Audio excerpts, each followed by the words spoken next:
घर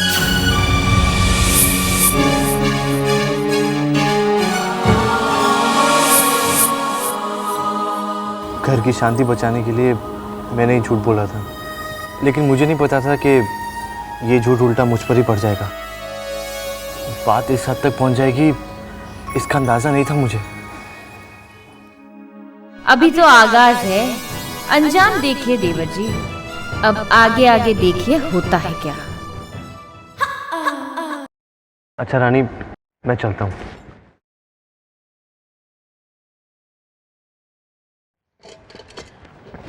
राज बेटा, ये तेरे पापा की दवाओं की चिट्ठी है। ये याद से लेते आना लौटते वक्त। जी। अरे हाँ देख, मैं भूल ही गई तुझसे पूछना, तू कल अपनी बाइक क्यों नहीं ले गया?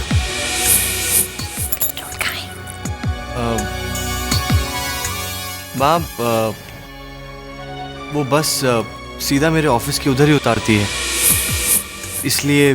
अरे बेटा, बस में इतनी भीड़ होती है, ऑफिस पहुंचते पहुंचते तो कितना थक जाता होगा। कोई जरूरत नहीं तुझे बस में आने जाने की। 4 पैसे बचाने के लिए अपनी जान क्यों खराब करता है? तू बाइक से ही जाया कर, ठीक है? याद से दवा ले आना बेटा। हाँ जी माँ। अरे राज, जरा ये ऑफिस जाते वक्त बिजली का बिल भर दोगे? आज आखिरी तारीख है। और ये प्रॉब्लम है। ठीक है, तुम्हारे भैया को बोल दूंगी, वो भर देंगे। वो क्या कहते हैं, लेट फी के साथ। जी नहीं, मैं भर दूंगा। अच्छा, थैंक यू। पैसे वैसे यूं ही पूछ लिया। टाटा।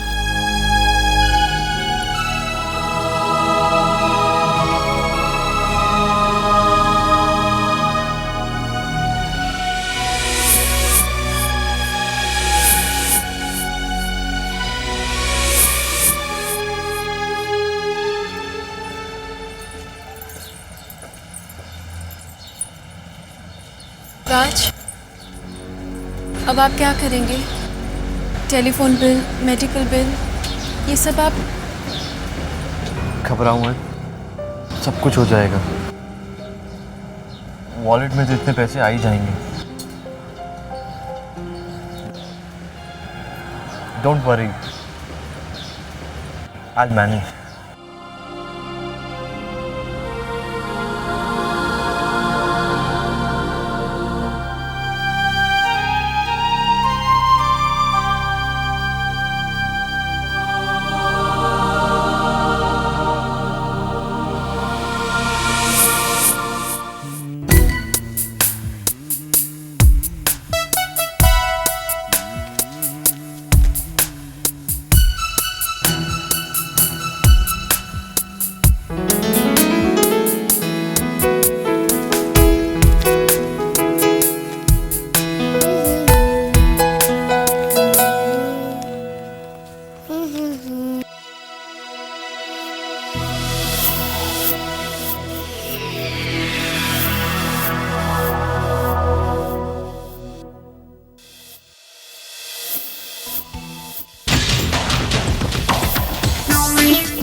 हेलो।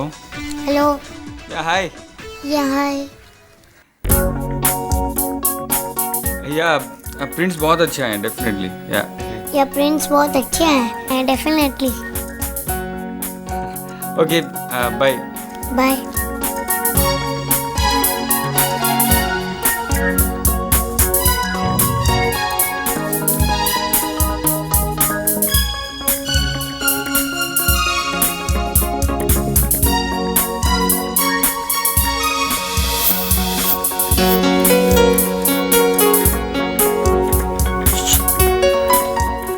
क्या देख रहे हो?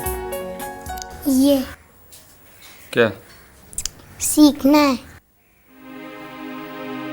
क्यों? मैं भी आपकी तरह फोटो खींचूंगा। क्यों? तुम्हें फोटो क्यों खींचना है? सब बच्चे बड़े होके अपने पापा जैसे ही तो बनते हैं ना।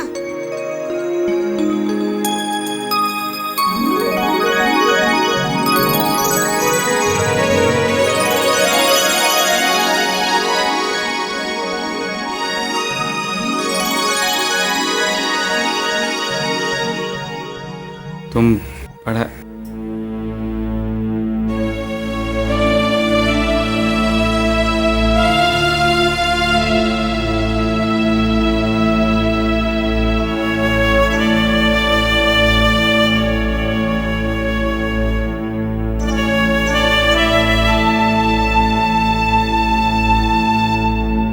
अमित, अमित, अमित, अमित क्यों रोक रहे हो अपने आप को तुम?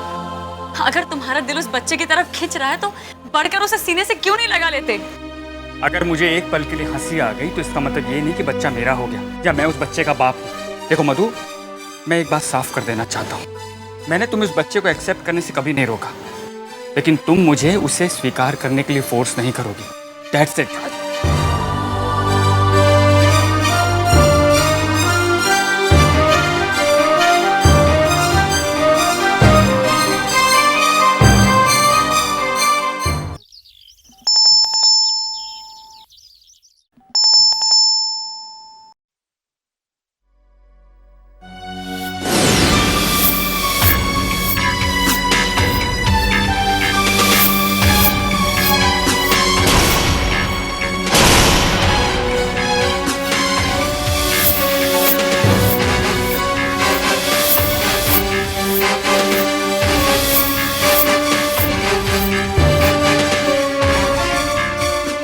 हाय रानी, अपनी जीजी को बैठने के लिए नहीं कहोगी क्या? आइए जीजी, बैठिए।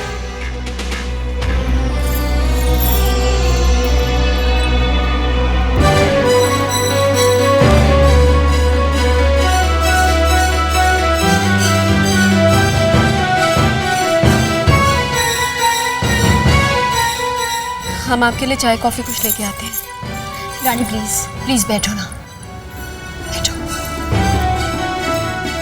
रानी, मैं अच्छी तरह से जानती हूँ कि जो कुछ भी हुआ बिल्कुल अच्छा नहीं हुआ।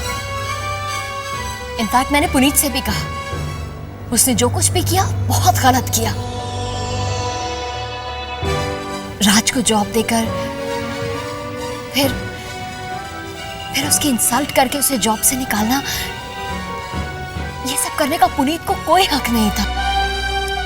जीजी, बहुत देर हो चुकी है, अब इन सब बातों का कोई फायदा नहीं है। रानी, तुम्हें याद है लोग हम बहनों के प्यार की मिसाल दिया करते थे। हम बहनों में झगड़ा तो दूर की बात, कभी हमने एक दूसरे से ऊंची आवाज में बात तक नहीं की। और आज रानी, क्या आज हम इतने पराये हो गए कि एक दूसरे से बात तक करने से कतरा रहे हैं? नहीं, मैं तुम्हें कोई दोष नहीं दे रही हूं।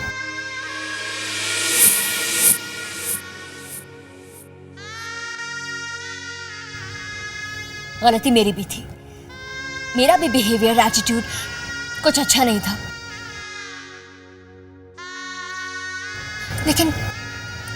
लेकिन क्या हम आपस में बात करके अपनी नाराजगियां दूर नहीं कर सकते?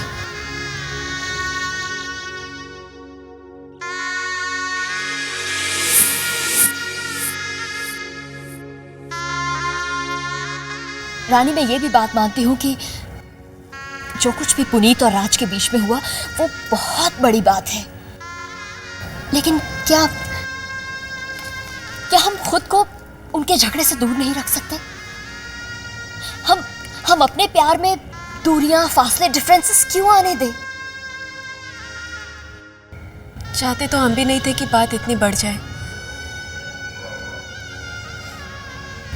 रानी, तुम्हें पता है मेरे लिए तो तुम आज भी मेरी वही छोटी सी प्यारी सी लाडली सी बहन हो। मैं अपनी छोटी बहन को पहले की तरह प्यार भी नहीं कर सकती। अरे शालिनी जी, नमस्ते। आप यहाँ? वैसे शालिनी जी, घर आए मेहमान को कुछ कहना तो नहीं चाहिए, लेकिन जब दिल ही दुखा है तो आ तो निकलेगी ना। वैसे आप लोगों ने जो हमारे साथ किया वो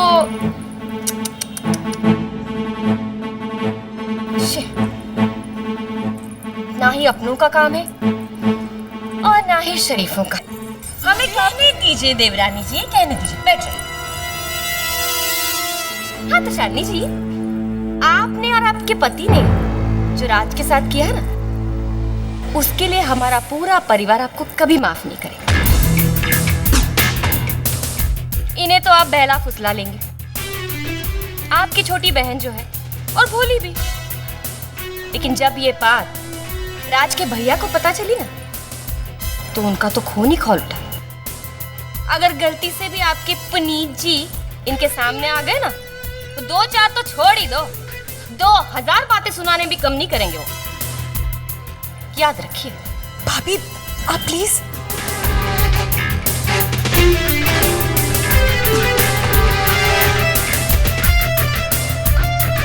रानी, क्या तुमने ये बात अपने घर में सबको? हाँ भाई, क्यों नहीं बताएगी? आप शायद भूल रही है, वैसे बता रहे अब ये इस घर की बहू है।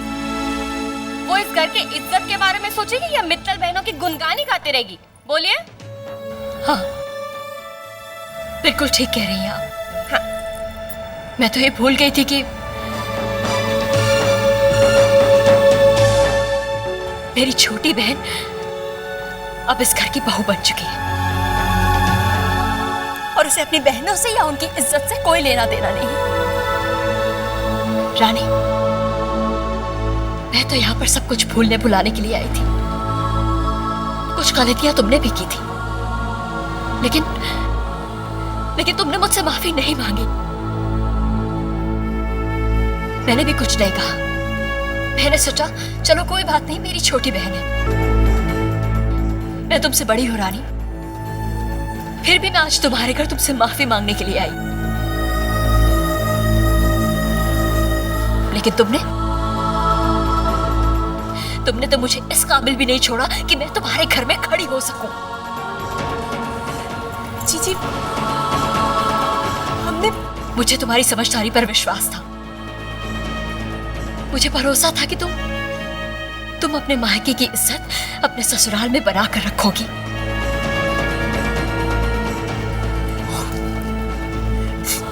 कितनी गलत थी मैं, कितना गलत सोचती थी।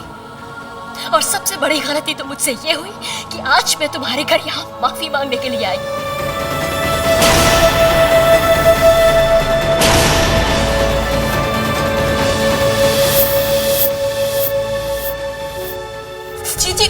जी हमारी बात तो सुन।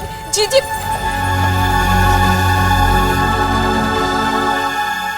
भाभी, क्या?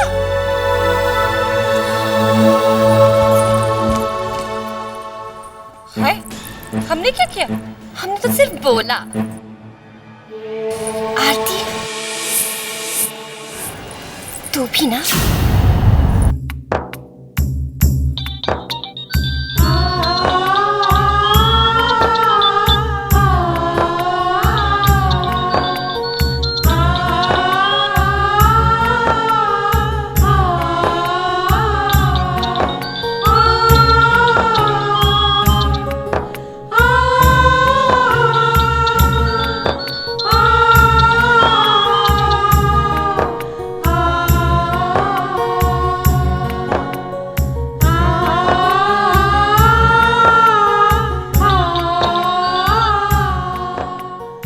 रानी, क्यों बार बार फोन कर रही हो? जी प्लीज फोन मत काटिएगा, एक बार हमारी बात सुन लीजिए। इतनी बातें तो सुन ली है तुम्हारे घर पर, अब कुछ और सुनना बाकी है क्या? हम जानते हैं आप हमसे नाराज हैं, लेकिन बस एक बार हमारी बात सुन लीजिए। उसके बाद अगर आप फिर भी नाराज रहना चाहती हैं, हम आपसे कुछ नहीं कहेंगे। जीजी हम जानते हैं कि आपको अच्छा नहीं लगा कि हमने पुनीत जीजू वाली बात घर में सबको बता दी, लेकिन हम क्या करते, हम भी मजबूर थे जीजी। आप खुद ही सोचिए, एक दिन पहले इसी घर में राज को इतनी बड़ी नौकरी मिलने की खुशी मनाई गई और अगले ही दिन इतनी बड़ी बात हो गई। फिर भी राज ने किसी से कुछ नहीं कहा, हमें तक कुछ नहीं बताया। वो तो हमने उन्हें अमित जीजू से बात करते हुए सुन लिया। जीजी आप जानती हैं, राज की जब से नौकरी गई, मनोज भैया ने उन्हें कितनी तीखी कड़वी बातें सुनाई, कितनी बेइज्जती की उनकी, उन्हें ऐसे जताया जैसे वो नौकरी के लायक ही नहीं थे। अब आप ही बताइए जीजी, उनकी इतनी बेइज्जती होते हुए हम कैसे चुप रह सकते थे? हमें सबको बताना पड़ा कि गलती राज की नहीं बल्कि पुनीत।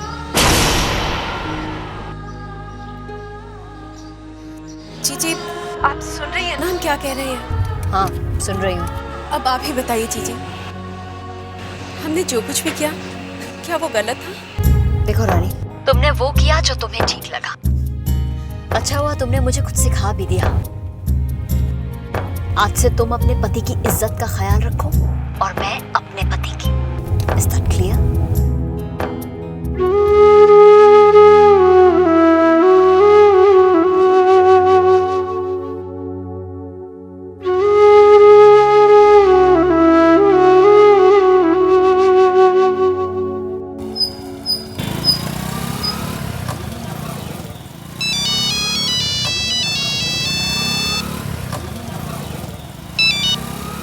हेलो, हाँ शेखर, मैं देख बाइक चला रहा हूँ, तेरे को थोड़ी देर में फ़ोन करता हूँ। हाँ चल, ओके बाय। गाड़ी साइड लगे।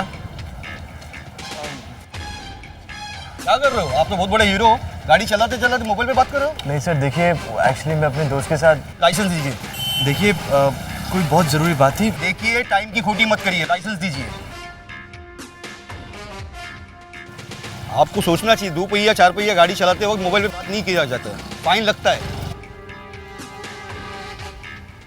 देखिए सर, प्लीज़ आगे से नहीं होगा।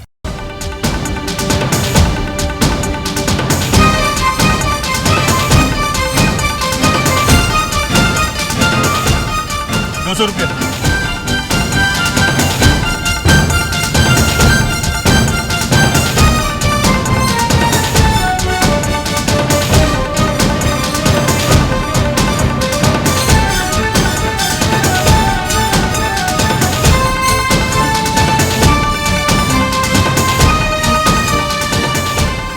₹200।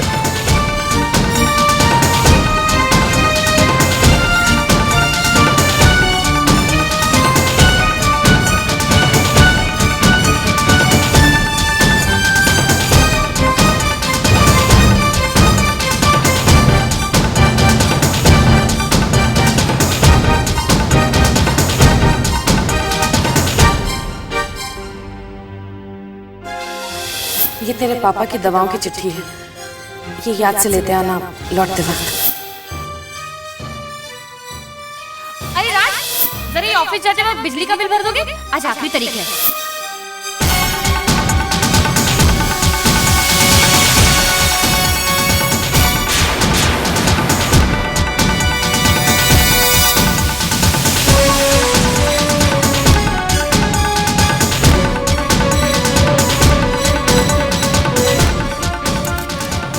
ये लीजिए लाइसेंस।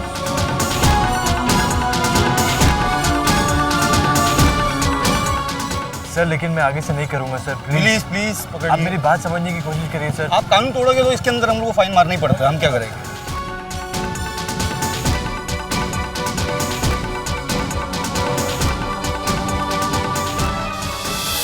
ये याद से लेते आना लौटते वक्त। जरा ये ऑफिस जाते वक्त बिजली का बिल भर दोगे? आज आखिरी तारीख है।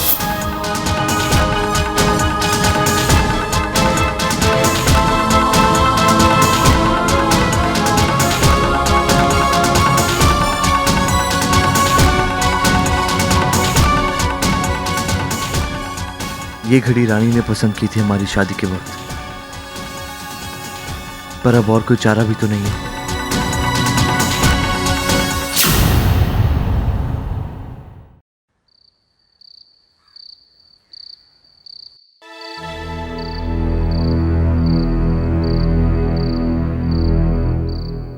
अमित, तुम्हारा बुखार तो बढ़ता ही जा रहा है।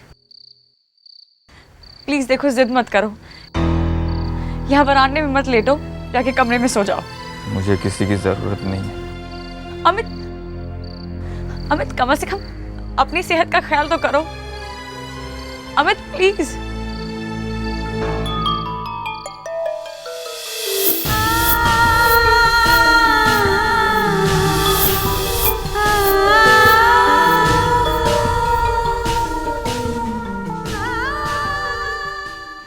ये क्या दीदी? क्या करूं रानी, कुछ समझ में नहीं आता। नहीं जानती थी कि अमित इतना पत्थर दिल भी हो सकता है। चीनू बेचारा इतनी कोशिश करता है उसके नजदीक जाने की, लेकिन अमित ने तो जैसे जिद ही ठान ली है। अगर उसके दिल में चीनू के लिए प्यार जागता भी है तो वो अपने आप को रोक लेता है। आपसे तो हमें हिम्मत मिलती है, आप इस तरह हिम्मत हार जाएंगी तो हमारा क्या होगा? हिम्मत नहीं हारूं तो क्या करूं रानी? रानी मुझे समझ में नहीं आ रहा कि अमित ने अपने दिल में प्यार की जगह नाराजगियां क्यों पाल ली। सब ठीक हो जाएगा, सब ठीक हो जाएगा। अरे रानी, आओ ना, बैठो। ये आप क्या पढ़ रहे हैं? गोविंद स्तोत्रम है, रोज रात को सोने से पहले पढ़ने की आदत है।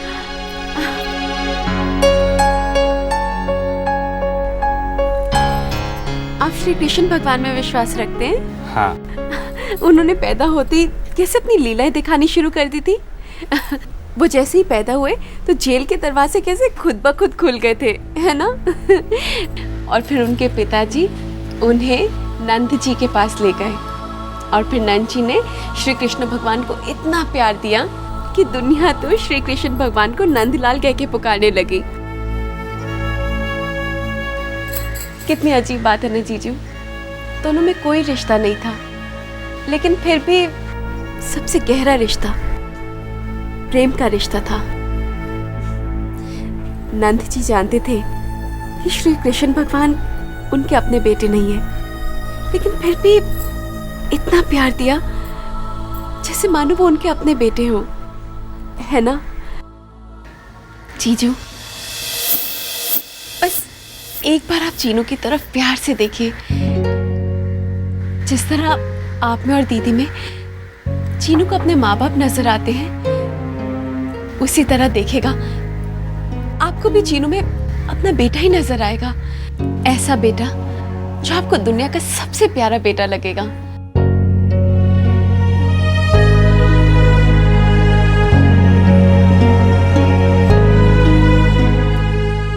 जीजू, आप हमसे बड़े भी हैं और हमसे ज्यादा समझदार भी। अगर हमारी कोई बात आपको बुरी लगी हो या हम कुछ ज्यादा बोल गए हो तो अपनी छोटी बहन समझकर हमें माफ कर दीजिएगा। चलते हैं।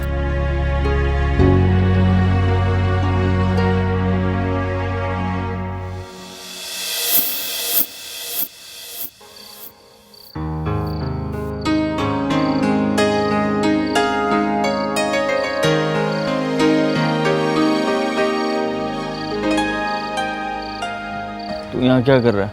पापा आप फिक्र मत करो, आपका बुखार जल्दी उतर जाएगा। मैंने आपको बाम लगाई है, वो बाम 5 असर करती है। मैंने एक ऐड में देखा था।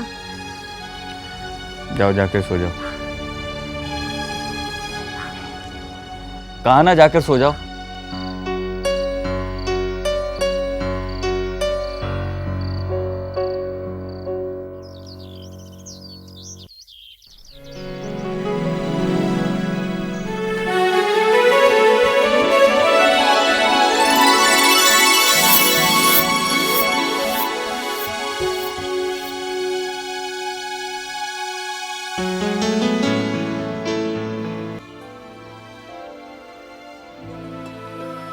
पापा आपका बुखार उतर गया।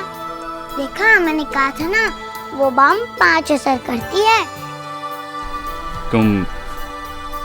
तुम यहाँ क्यों सो गए? वो रोहन है ना, उसने मुझे बताया कि जब एक बार उसको बुखार हुआ था, उसके डैडी पूरी रात उसके पास बैठे थे और सुबह उठते ही उसका बुखार उतर गया। तो वैसे ही मैंने भी किया और आपका बुखार उतर गया। पर मुझसे एक गलती हो गई, मैं रात को सो गया था। बस एक बार आप चीनू की तरफ प्यार से देखिए, आपको भी चीनू में अपना बेटा ही नजर आएगा।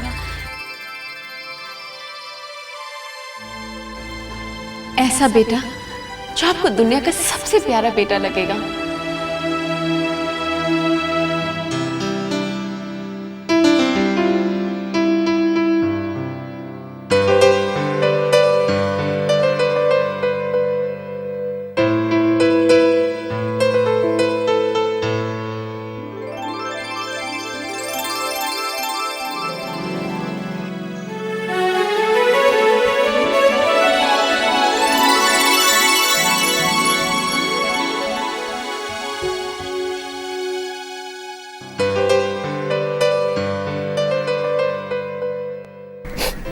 सॉरी मधु, मुझे माफ कर। नितिन बेटा, तुमसे तो कोई बात छुपी नहीं है इस घर की। पहले नू के पापा की तबीयत खराब हुई, फिर राज की थोड़ी नौकरी का भी प्रॉब्लम हो गया था। अब जाकर उसकी नई नौकरी लगी है। नई नौकरी अगर होगी तो पैर जमते जमते वक्त तो लगता ही है ना। हम लोग सोच रहे थे कि जो 6 महीने के बाद का मुहूर्त निकला है ना शादी का, तभी शादी करेंगे।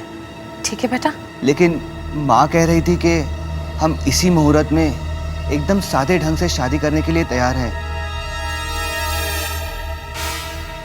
बेटा, ये मम्मी ने काफी बड़ी बात कह दी ना। वैसे बता रहे हैं मम्मी जी के ना बड़े अरमान है सलोनी की शादी के बारे में। नितिन बेटा, हर माँ के दिल में बेटी की शादी के कितने अरमान होते हैं। अपनी मम्मी से कह देना। हाँ बेटा? ठीक है मम्मी जी, आप चिंता मत कीजिए। थैंक यू बेटा। जीते बाय।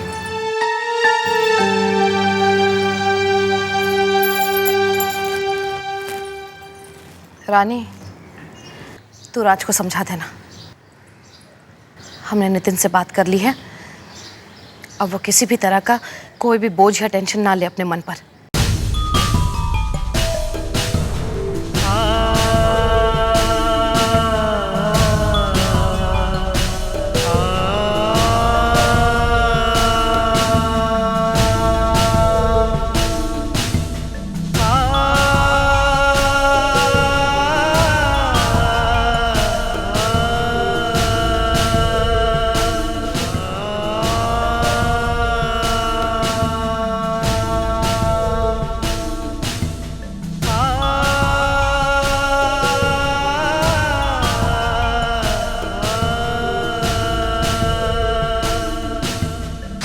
ऑफिस में जाकर बॉस को पूरी प्रेजेंटेशन दे देंगे। कल को आज ऑफिस में चलोगे क्या? वैसे 4 बजने वाले। हाँ, ट्रैफिक में ऑफिस पहुंचते पहुंचते 4:30 बज जाएंगे। ऑफिस 5 बजे बंद हो जाएगी। तो ठीक है, ऐसा करते हैं कि सीधे घर ही चलते हैं। हाँ भैया, सीधे ले लेना।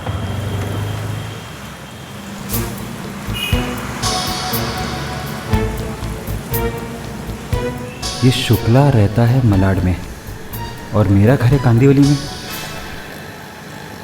अरे इसका घर तो पहले आ जाएगा। इसको उतार कर आगे जाऊंगा तो ऑटो रिक्शा का भाड़ा तो मुझे ही देना पड़ेगा ना। रुको। अरे कोयल, क्या हुआ? मुझे अचानक याद आ गया कि मुझे गोरेगांव में काम है, तो मैं जरा उतरता हूँ। मैं आपको कल ऑफिस में मिलता हूँ। Bye bye bye. तो मैं आपको कल ऑफिस में मिलता हूँ ना। आ जाओ।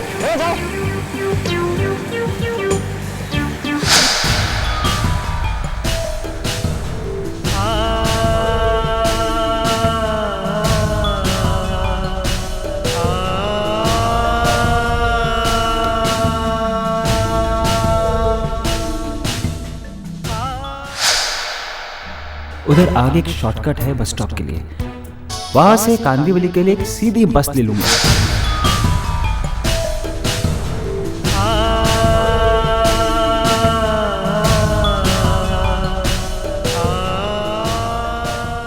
यहाँ भी रिजेक्शन। और ये जॉब भी चलेगी। अरे जो काम 4 रुपए में हो सकता है उसके लिए 40 रुपए क्यों खर्च? देखा? पता नहीं जॉब के लिए और कितना भटकना पड़ेगा, कब मिलेगी नौकरी। मनोज जब सोचता है ना, फायदे का ही सोचता है।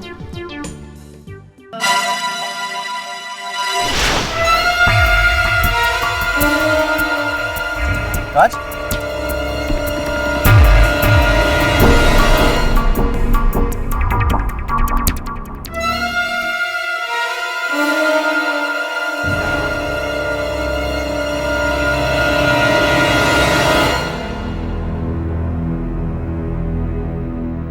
राज, तू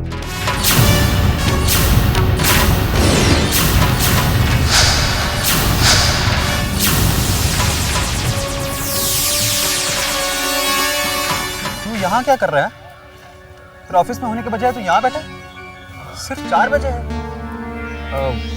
एक्चुअली भैया वो क्या है, मैं अपने क्लाइंट से मिलने आया हूँ यहाँ पर।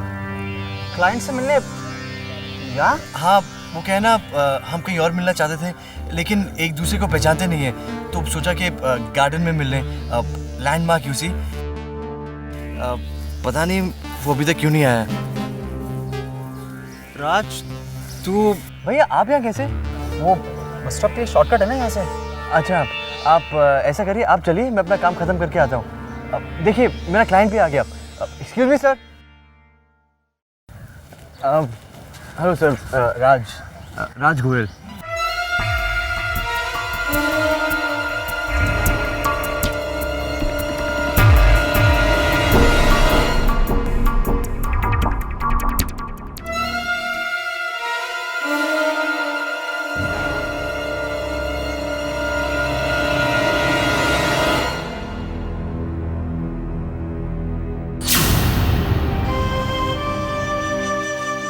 सॉरी, मुझे लगता है आपको कोई गलतफहमी हुई है। एक्चुअली मुझे आपको पहचानने में गलती हो गई। I am sorry.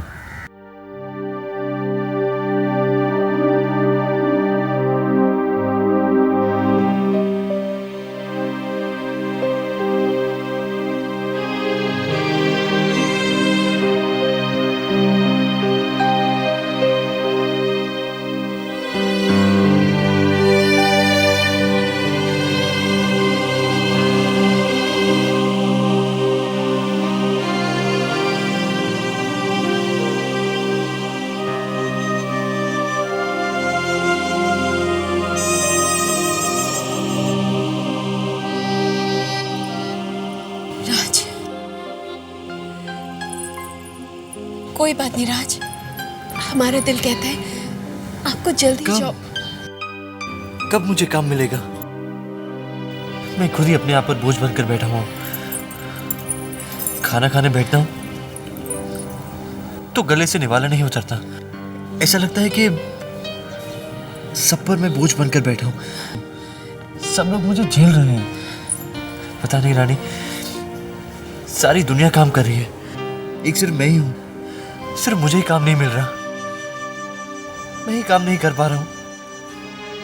मैं भी चाहता हूँ कि मैं माँ से जाकर कह सकूँ कि माँ, सलोनी की शादी धूमधाम से करिए, आपका जैसा मन में आए वैसा करिए, और घबराने की कोई बात नहीं, आपका बेटा सब संभाल लेगा।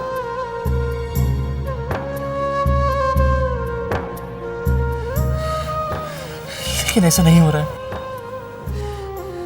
और अब मैं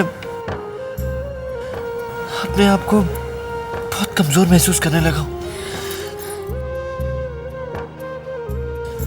आप कमजोर नहीं है राज, आप कमजोर नहीं है। कैसे नहीं रानी? अब तो वो घड़ी भी बेच दी जो तुम्हारे पापा ने हमारी शादी पर दी थी। क्या ये राज इसी लायक है, इसी काबिल है? राज, बस वक्त हमारा इम्तिहान ले रहा है। और कितने इम्तिहान देने होंगे हमें रानी? अब तो मुझे अपने आप से भी शर्म आने लगी है। मैं खाली नहीं बैठना चाहता रानी, मुझे काम करना है, काम करना है मुझे।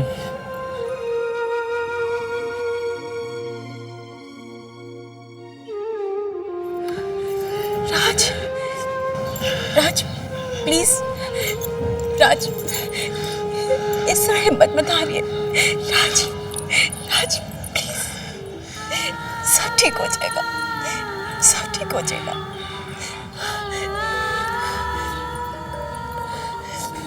राज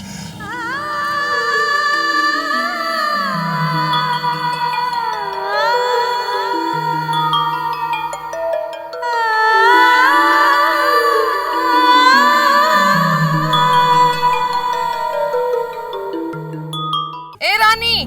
जी माँ। बेटा जरा राज के ऑफिस का पता बताना मुझे। एड्रेस तो हमें नहीं पता माँ, हमने उनसे पूछा ही नहीं, कोई काम ही नहीं पड़ता। आपको कोई काम था क्या? नहीं नहीं, ये फाइल भूल गया वो घर पर, तो मैंने सोचा जरूरी फाइल होगी, मनोज के हाथ से भिजवा देते थे। नहीं नहीं माँ, भैया को क्यों तकलीफ दे रही हैं? वैसे भी ये फाइल तो राज के किसी काम की नहीं है, इसीलिए वो छोड़ के चले गए थे। मैं बेकार में यूं ही टेंशन ले रही थी। रखी से यहाँ। अच्छा सुन, तू तैयार है ना? क्योंकि हम लोगों को साड़ियों का सेल है ना, वहां जाना है। सलोनी की शादी भी है, इतने सारे त्योहार आ रहे हैं, शगुन भेजने पड़ेंगे। धीरे धीरे करके तैयारी तो करनी ही पड़ेगी ना, है ना? अरे आरती, तू भी चलना हमारे साथ। नहीं मम्मी जी, आप दोनों हो आइए। चल ठीक है, चल बेटा।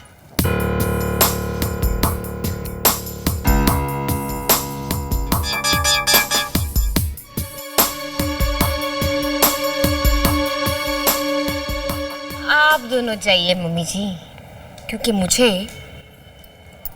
कहीं और जाना है।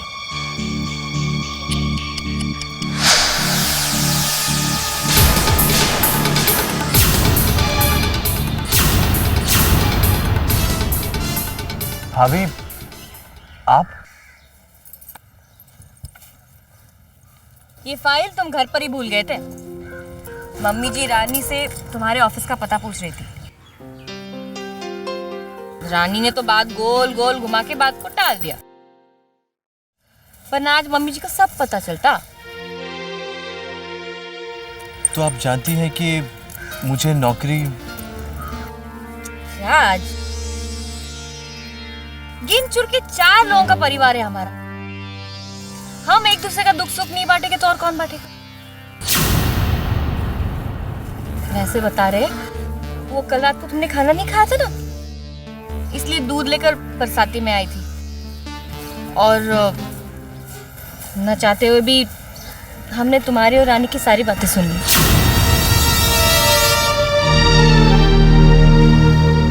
राज, तुम घबराओ मत, हम सब जानते हैं, और हम ये भी जानते हैं कि तुम ये सब क्यों कर रहे हो। तुम्हारे मन के अंदर क्या चल रहा है हमें सब पता है।